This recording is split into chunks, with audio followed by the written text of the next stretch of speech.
I think it's time for me to repo my own car.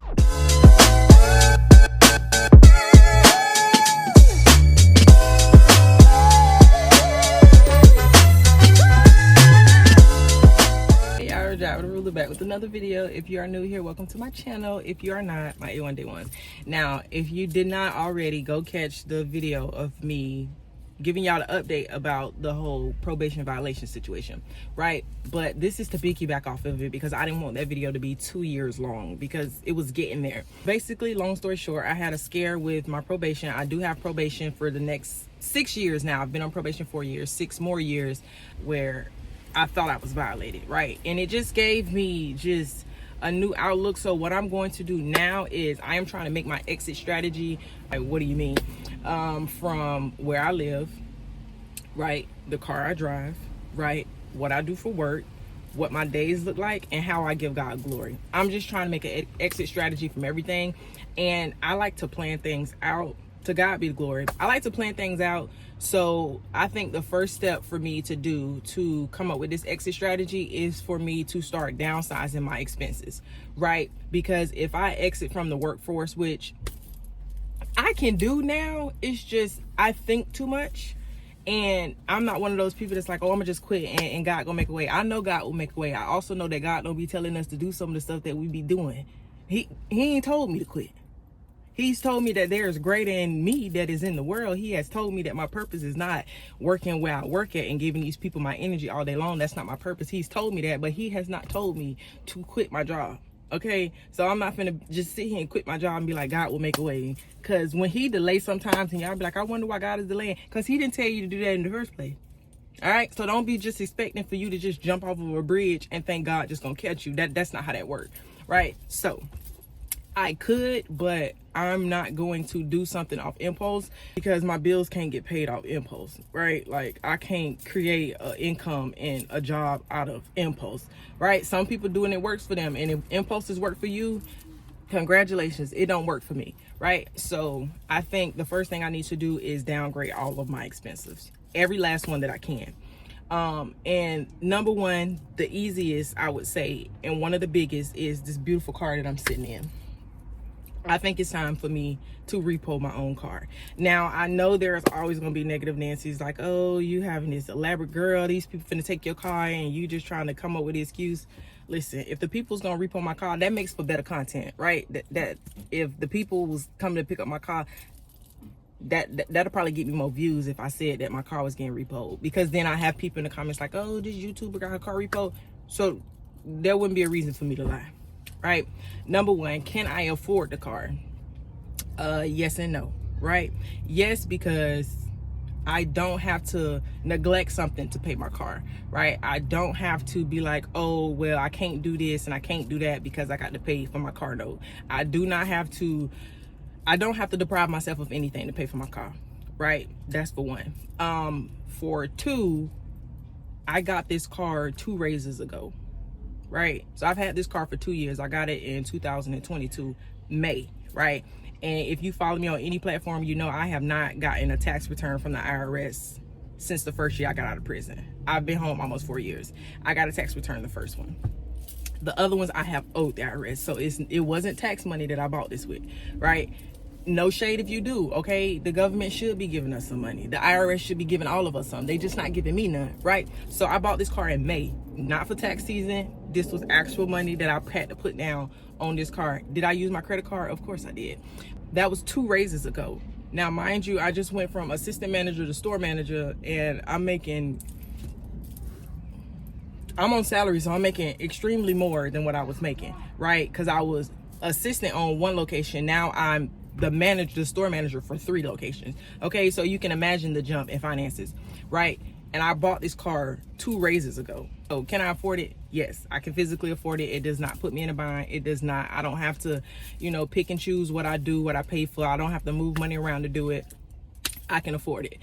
The no is because why pay this much money when I don't have to? Like, why choose to pay this much money? Like, I literally love my car. It is beautiful. It is amazing. Like, I just fell in love with it the moment I seen it. I think I seen a post on Facebook from a Kia dealership, and the moment I seen it, I was like, yeah, this is my car. Like, I literally love my car, right? But love ain't enough for me to keep giving Kia this much money. Like, loving my car, because I could just like something. I would prefer to like it and save money. Like, I would prefer to not have no feeling at all, and it's so cheap that it's like I can do something else with those funds. And for me to have an exit strategy, I have to downgrade all of my expenses, and this car has to go. So I'm about to go to the Kia dealership now and see what they can do, because no, I do not want to refinance it. So if anybody's like, oh, just refinance it, refinancing is not going to be the big enough cut that I need it to be, right?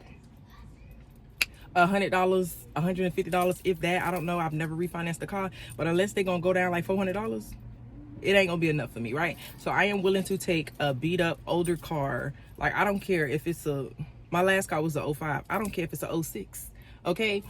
I do not care. So I am going to repo my car.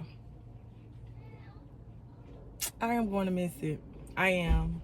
I'm gonna let y'all see her one more time. So this is my sunroof from here to here. It's just so big and spacious. My car is a little dirty, so this is the back seat. Back there is the trunk. Just, isn't she beautiful? Like, that's the door. She is beautiful. I do love my car. I really do. But after having that scary probation, honey, loving this car. Because guess what? When I thought I violated my probation, guess how many times I thought about this car? When I thought them people was going to violate me, guess how many times I thought about how much I love my car?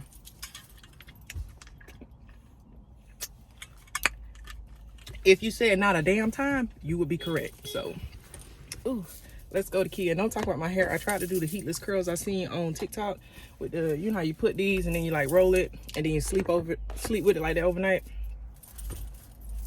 Tell me if y'all see a curl. Anyways, let's go to Kia. So.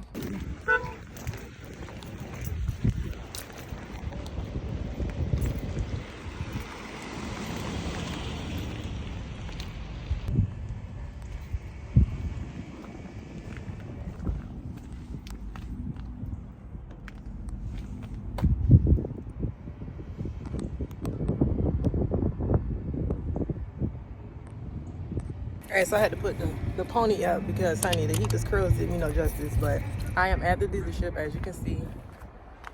So many cars back here, and like, it's crazy because this is my car, but it's not my car. Like, the seat's not red, but this is the model that I got. And honey, like, I'm looking at the Kia Fortes because they said that this is the cheapest car. Because I really told them, I'm like, listen, my car note is too high and I need to lower it down. And they're like, how much? I was like, as much as possible. So like, you could trade it in. And the cheapest car Kia has is the Kia Soul. Listen, that is the one car that I will not drive. Like, that is an ugly vehicle. Like, it's ugly, okay? It's ugly. And I know I'm sounding real vain because it's like, girl, you want a cheap payment, but you talking about a car too ugly? It's very ugly, right? So they said the next thing is a Forte, in which this is a 24. They don't have any used Fortes, but this is a 24 and it's $22,000. I need to know what the numbers look like, because at this point, if it's not much lower, I might as well just refinance my car. But he's going to get the keys so that I can drive it. And I was like, I do not care. And he was like, well, I'm still going to let you drive it. And I'm like, okay, whatever. I just want to know what the numbers look like so I can tell you yes or no. We won't waste each other's time. You feel me? Because as much as I paid for this car now, honey, I can't keep doing it. I can't. So we gonna drive it, I guess. This is the inside of it. That's me. Kia only has 18 miles on it. I don't care about that. But it's just a regular little Forte. I haven't driven a sedan in I don't know how long, because even my older car was not a sedan. It was a SUV.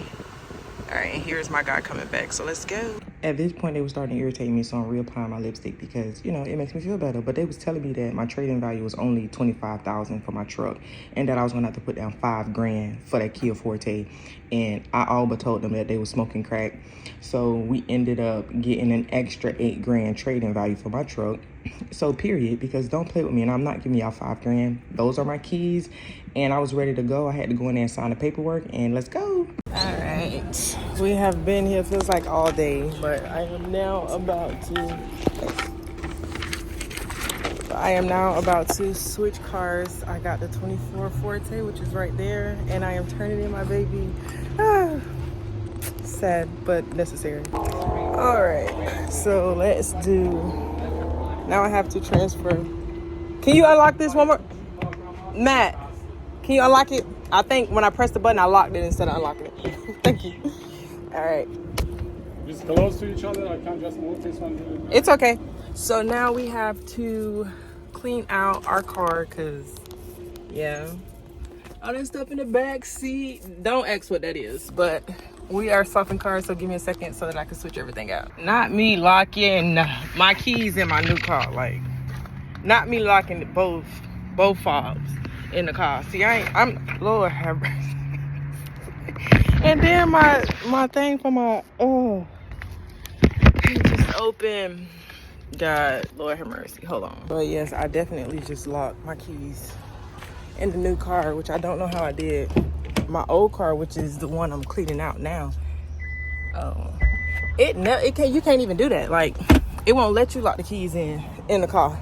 Cause I've almost did it a few times, but this car here, why is the lighting so bad? This car here, the Forte, I don't know how it locked, because you see how close these two are, and I'm cleaning out this car to put my stuff over there, and I literally opened it and I sat my purse and everything in there and the keys and everything, and then I closed the door so that I could open this one because they're so close, and the door is locked.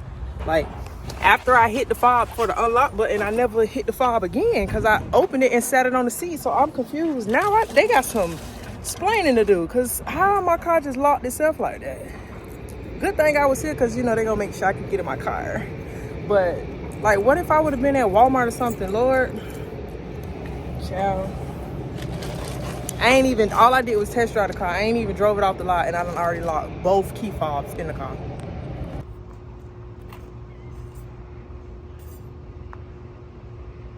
Completely. This is so different from what I'm used to. Like, there's no sunroof.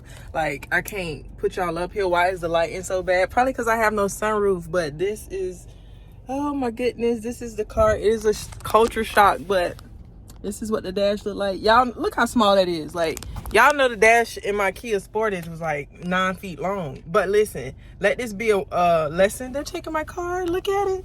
It's going bye-bye. It's going bye-bye.